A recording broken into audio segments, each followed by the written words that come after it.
Sign up to the SBR Network and use your free daily bet points to earn real-world prizes. Click on the page and start winning now.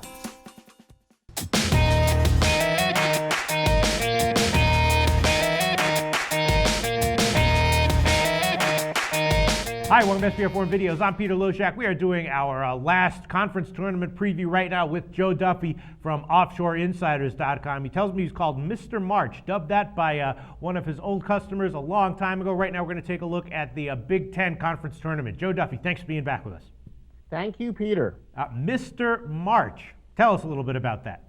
Yeah, no, it was years ago when we did the score phones. Originally, we sold picks via 900 number and then on something called the charge by phone where people could hear the recorded messages but pay via credit card, etc. And I think one of our best clients had said, look, I've used all kinds of handicappers for years, but nobody is as good as JD, as I was known as then, and called me Mr. March, and that kind of just stuck. All right, well, that sounds great, but the truth is no one cares how you did in March 1997. People want to know how you did in January and February of 2014. How'd you do, Joe Duffy? No, that is correct. In fact, we were just talking before I got on. Hopefully this is a good omen. Got a nice backdoor on Utah, covering by a half a point. It's been a spectacular year since the beginning. We keep adjusting our metrics. This has been a tough year as far as really adjusting our metrics because of the new rules in college basketball. After a slow start, it has been sensational calendar year 2014. All right, the Big Ten Conference Championship. Now, basically, this is the Big Ten's broken up into two tiers of teams, right? These odds that I have in front of me are current from 5 dimes. We have Michigan State, Wisconsin, Michigan, Ohio State, and Iowa, all between 3-1 and 5.5-1. And then starting off with Indiana and Nebraska is the rest of the second tier. Indiana's plus 2,000. The lukewarm favorite, though, is Michigan State at plus 310, despite the fact that they are the number 3 seed. And I'm thinking that I'm all about Michigan State in this tournament. You know, they had a bunch of injuries earlier in the year, but now they're healthy. They've covered 6 out of their last 9 games.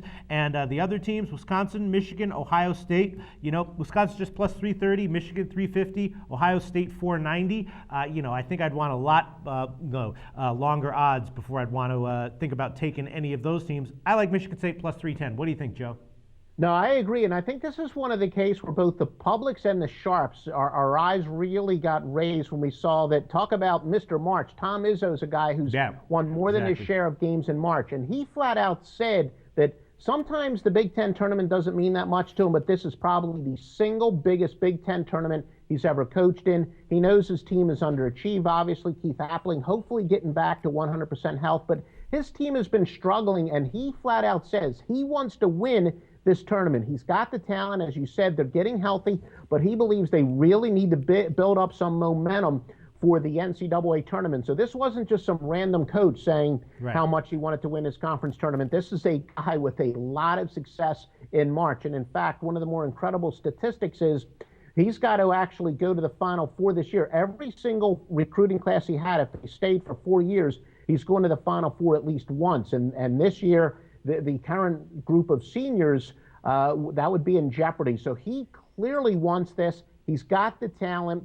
And yes, I would have to agree with that. The one team that I think is a decent long shot is Nebraska. Yep. They're starting to play some pretty good basketball. They have a nice strength of schedule. I mean, obviously every team in the Big Ten has a strength of schedule, but Nebraska held their own.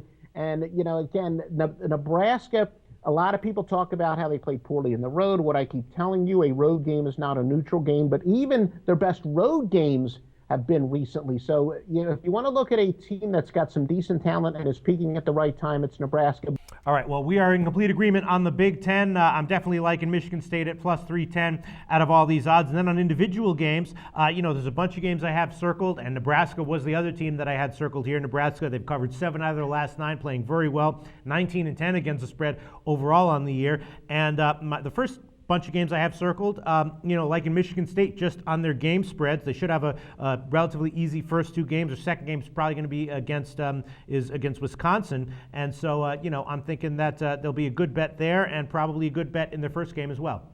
Yeah, well, no, like I said, that's one of those little intangibles that we always look for when a team needs to make some type of statement. And when Tom Izzo flat out says he really wants this tournament, he needs to build up some momentum, yeah, that Michigan State not only I think is motivated to win, but win quite impressively. So we're not going to get any disagreement there. And like I said, Nebraska's a legitimate dark horse team, a talented team that seems to be peaking at the right time. Okay, great call once again. As always, Joe Duffy from OffshoreInsiders.com. Thanks.